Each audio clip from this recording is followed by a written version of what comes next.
नमस्ते भाइयों। आज हम बात करेंगे जो मध्य प्रदेश में नई भर्ती आई है, प्रयोगशाला टेक्नीशियन, प्रयोगशाला सहायक और प्रयोगशाला परिचारक।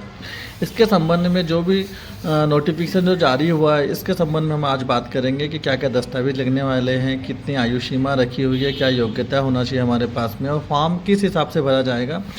मेरे इस वीडियो को आप शुरू से लेकर अंत तक जरूर देखिए, ताकि आपको फॉर्म भरते समय किसी प्रकार की कोई समस्या ना हो।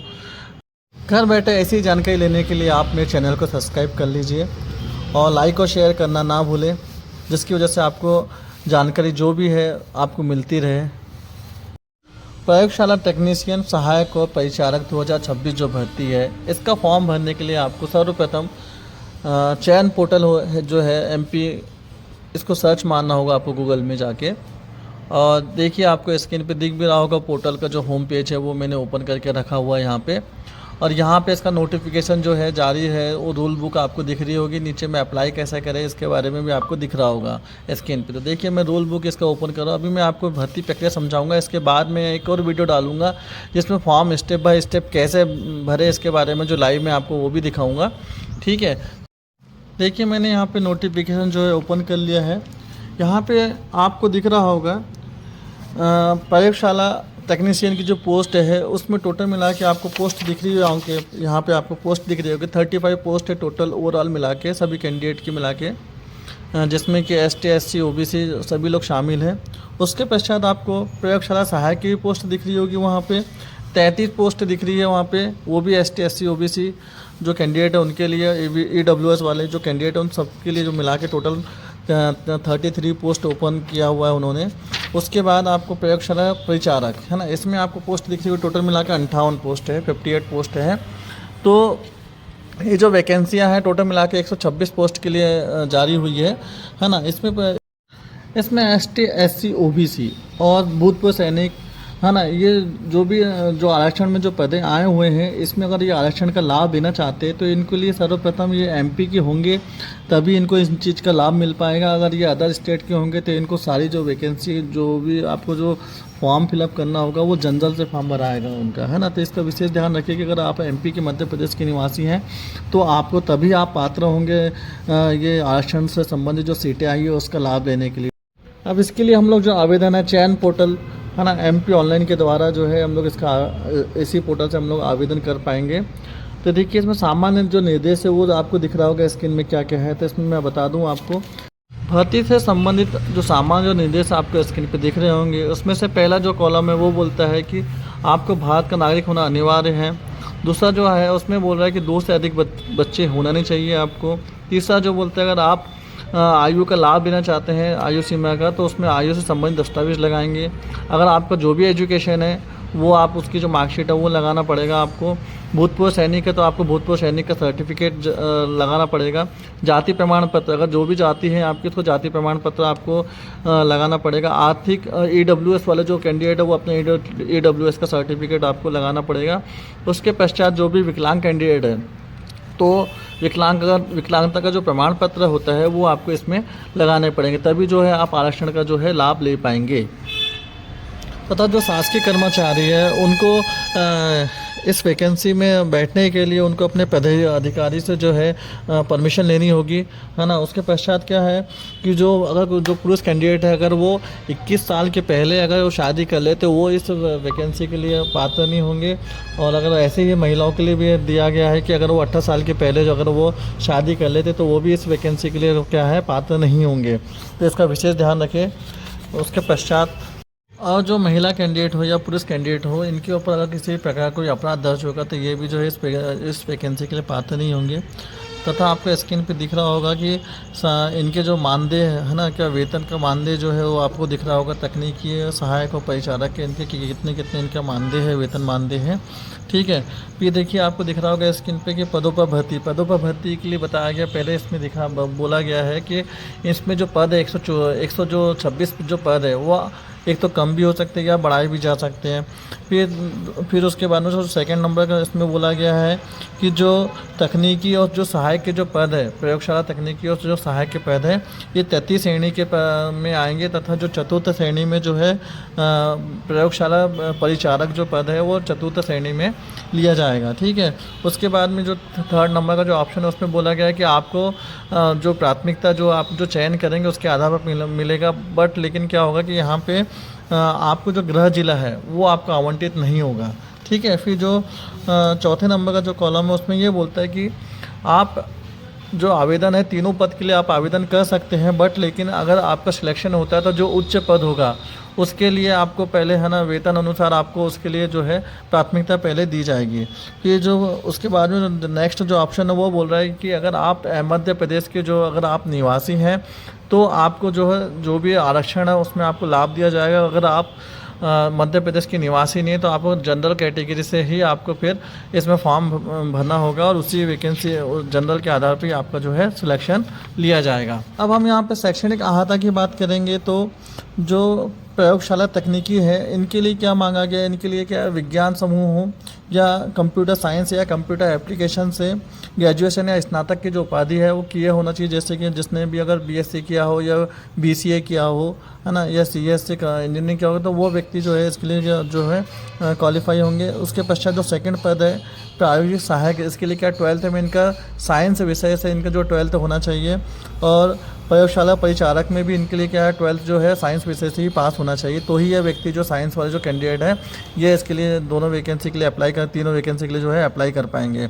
ठीक है। और साथ में जो फर्स्ट जो वैकेंसी है तकनीशियन की उसमें कंप्यूटर साइंस वाले भी आ सकते हैं। ठीक है। अब यहाँ हम आयु की बात करेंगे तो 18 से जो 40 वर्ष तक है जनरल कैटेगरी के या अदर स्टेट वाले वो लोग के लिए 18 से 40 वर्ष तक के रखा गया है एज लिमिट, और जो ओबीसी एसटी एससी जो है कैटेगरी के जो लोग हैं वो 18 से 45 वर्ष तक के जो एज लिमिट है इनके लिए रखा गया है।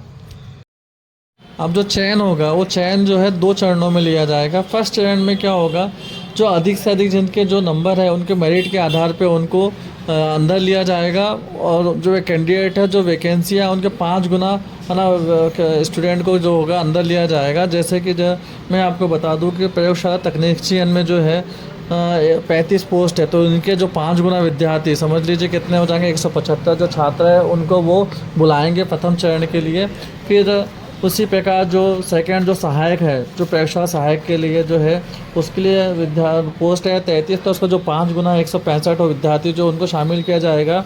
इसी प्रकार जो प्रयोगशाला परिचारक जो है ना उनके लिए जो टोटल पोस्ट कितने 58 है, तो उनका जो 5 गुना है तो वो 290 जो कैंडिडेट है उनको वो अंदर लेंगे प्रथम चरण में। ठीक है। फिर ये जो 5 गुना जो पोस्ट के 5 गुना अभ्यर्थी लेने के पश्चात द्वितीय चरण के लिए फिर वो एक लिखित एग्ज़ाम होगी। लिखित एग्ज़ाम में क्या होगा कि 2 घंटे की अवधि होगी और सामान्य विज्ञान के जो है 80 अंक के जो प्रश्न पूछे जाएंगे तथा सामान्य ज्ञान के जो 20 अंकों के जो है प्रश्न पूछे जाएंगे। इसका उत्तर जो वैकल्पिक नहीं देते हुए इनका जो प्रश्न है कि उत्तर जो है वो आपको एक शब्द में या फिर है ना एक वाक्य में उत्तर देना होगा, और इसके जो फिर उसके आधार पे फिर आपकी जो रिज़ल्ट आएगा उसी के आधार पे जो आपकी मेरिट लिस्ट बनाई जाएगी। मेरिट लिस्ट में आने के पश्चात क्या होगा कि जो आपके जो आरक्षण जो पद है जैसे ना एसटी एससी ओबीसी उस हिसाब से फिर वो कैंडिडेट को फिर क्या किया जाएगा डिवाइडेड किया जाएगा।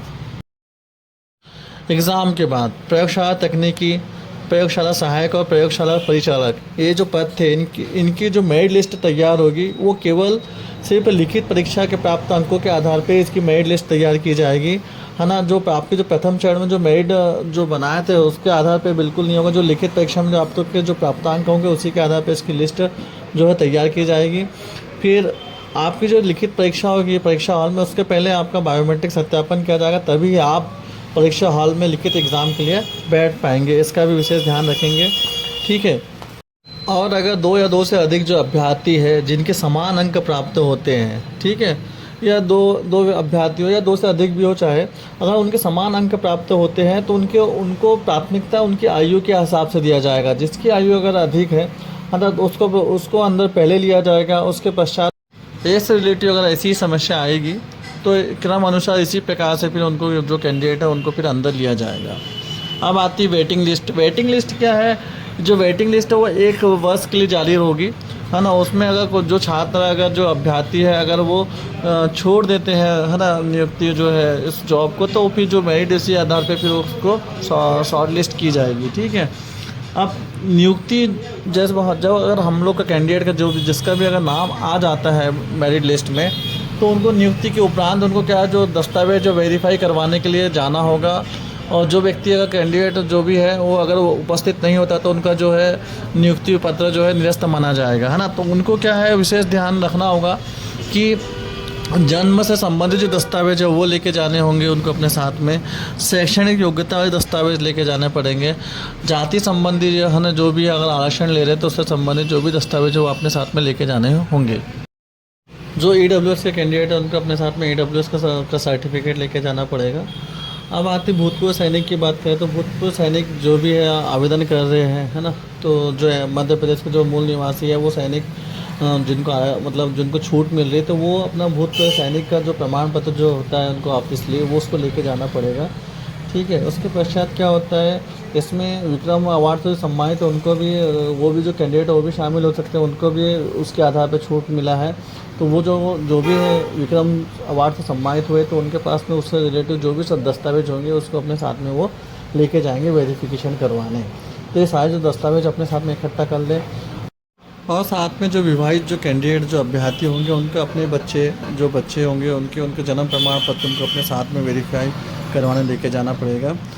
उसके पश्चात जो शासकीय नौकरी में जो भी कैंडिडेट या अभ्यर्थी थे उनको अगर इस भर्ती में जो है नियुक्ति चाहिए तो उसके लिए उनको अनापत्ति प्रमाण पत्र अपना ऑफिसरी जो होगा डिपार्टमेंट से जो है जारी होगा वो ना अनापत्ति प्रमाण पत्र प्लस चरित्र प्रमाण पत्र साथ में वेरीफाई करवाने लेके जाना पड़ेगा। इसी के पश्चात जो दिव्यांग कैंडिडेट है ना, तो दिव्यांग कैंडिडेट वो भी अपना जो है जो दिव्यांग का जो प्रमाण पत्र होता है उसको साथ में लेके जाएंगे वेरीफाई करवाने, ठीक है। मूल दस्तावेज जो ये सारे के सारे जो है अपने साथ में अवश्य लेके जाएं।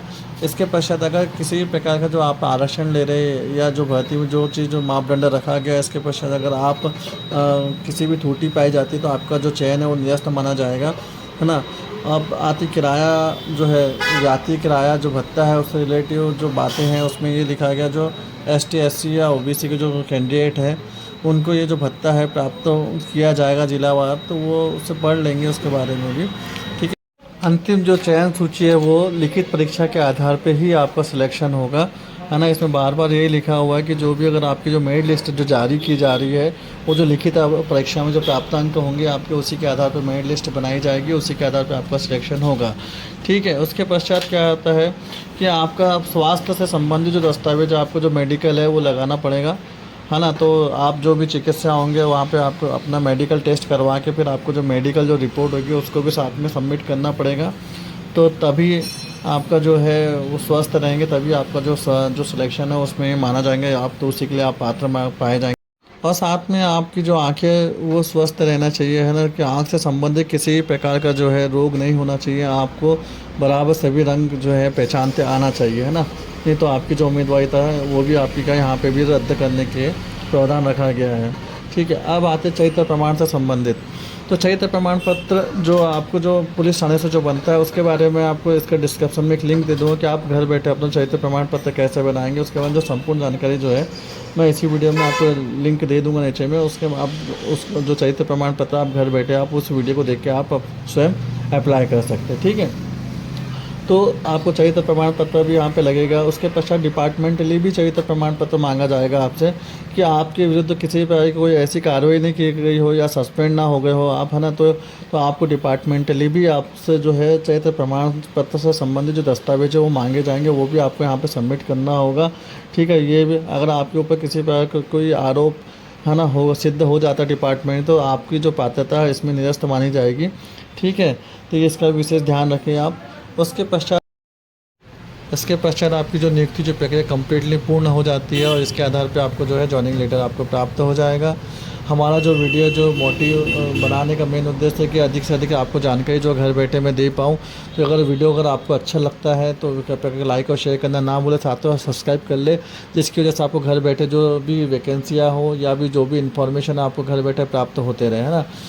इसके बाद में मेरा एक और वीडियो आएगा जिसमें मैं आपको स्टेप बाय स्टेप फॉर्म कैसे भरेंगे, जो प्रयोगशाला तकनीशियन और प्रयोगशाला सहायक और प्रयोगशाला जो परिचालक जो की जो भर्ती है, इसका जो फॉर्म आप घर बैठे कैसे भर पाएंगे, इसके बारे में मैं वीडियो में पूरा संपूर्ण जानकारी जो है स्टेप बाय स्टेप दूंगा।